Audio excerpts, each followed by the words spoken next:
How's it going, everybody? For today's beer review, we're going to be taking a look at Founders Brewery Dissenter, an Imperial India Pale Lager. For today's beer review, we have another brew from this guy, brought down from Cincinnati. And this is something extremely special that I was really excited to find. This is Founders Dissenter. So it's exciting for two reasons. First of all, it is an Imperial IPL. I don't really know if it's being pretentious or if it's a real thing. It's an Imperial or an India Pale Lager. I don't know how much difference that's going to taste from like a India Pale Ale, but that's what it's called. It has really awesome artwork, as you can see.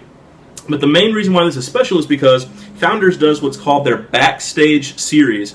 And this is where their really rare and sought-after stuff, like their Canadian Breakfast Stout, and things like that are found. And these are beers that have no brew schedule and no distribution schedule. They just kind of happen and appear in random places. So to find them is a pretty special event, and we have one. We just happened to be a little lucky. I was traveling. Yeah, I had it on the list, and he's like, well, I did find it. And I was like, get that. I had to call because I thought IPL I thought it was made up. I didn't know. I mean, I don't know. This could be something that is a big thing. I don't know. Anyway, not much information. It's a 2014 release. You know, if they put the year on there, it's something special normally.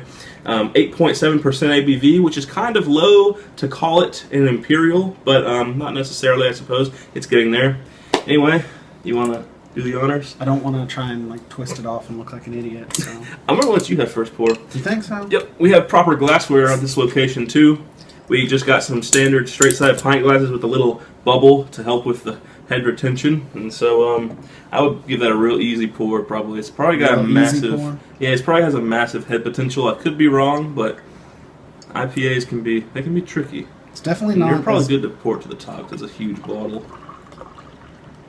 I guess it's not that bad. No. All right, cool. Yeah. So,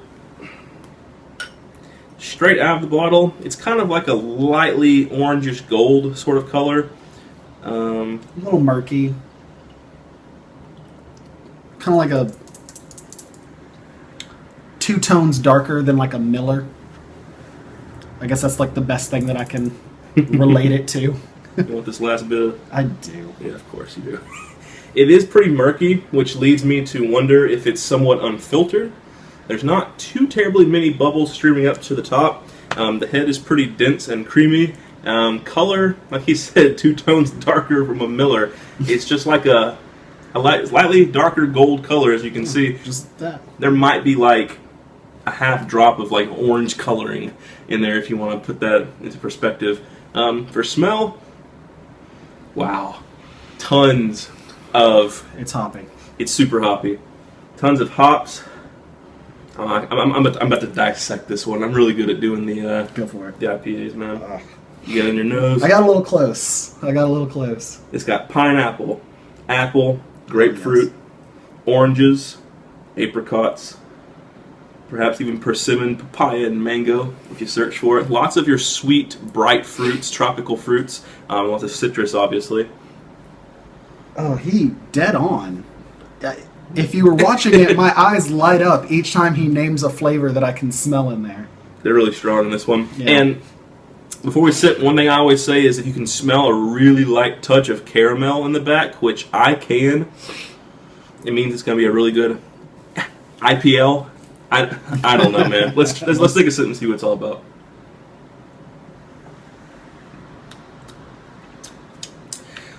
Does not taste the same way it smells. Not completely.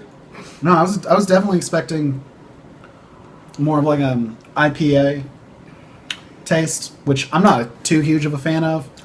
But this is definitely it's like an IPA. It's just dialed back a bit. Now, for me, if someone were to blindfold me, I would never guess it's an IPL.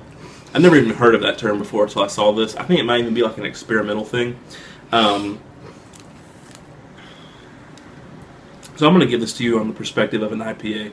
And that being said, this is what I would call a bitter biased IPA, not a sweet IPA by any means. For me, it's extremely lightly sweet, kind of hops and grapefruit up front, and that develops into very strong. I guess I can get where they say lager, strong lagerish, beery beer kind of bitterness on the back end. And that bitterness is not a hop bitterness to me. The hops are kind of up front. It's more like you're just straight beer taste bitterness. Almost like a grapefruit bitterness to me, which Yeah. may be the beer bitterness. It's not bad. It's not bad, but it's not as legendary as I was kind of led to believe it was. Either, not to me at least. Truthfully, I'm going to impart some beer wisdom here. This tastes similar to a Sierra Nevada Torpedo Extra IPA, if you've had that. So the theme for this, I would say, is it is a strong, bitter-biased IPA. If you're a fan of those beers, very bitter IPAs, not too terribly sweet, you'll probably like this one a lot. I say it's worth picking up just because I'm not going to say like a once-in-a-lifetime thing, but it's not something you're going to get to try very often, if ever. For a rating, I'm going to completely scratch the fact that it's a very rare beer and just pretend that I don't know what this is. It was just poured in a glass. We're going to go with that. Oh, yeah. Okay. You can't let that curb appeal Just affect like, those yeah, the numbers. album art's cool, but we're not rating it on album art. Album. Beer art? I guess this is not a band. I would give this beer like a 8.6. That's what I'm feeling comfortable with. But I also like IPAs a lot, too. Yeah, I was going to go lower. Probably like a 7.5. If you can really name it to something so just averagely found and really peg it to like that Sierra Nevada Torpedo, Yeah. it's really nothing special, and I don't think it deserves a special rating No. for that. So it's a I would call it a very good beer. That's where I would rate it. It's not a great, it's not an amazing, it's not a mind blowing, but it's not just good. It's very good. You can tell it's a high quality IPA at the very least. So yeah, just to leave you with a final thought, if you see it and you're a fan of bitter IPAs, check it out just because it is kind of out of the ordinary. And if you're a label collector like I am, get it because it's really cool label art on there. But anyways, that has been our review of Founders Dissenter Imperial IPL. Hope you guys enjoyed the review as always, and stay tuned for the next one.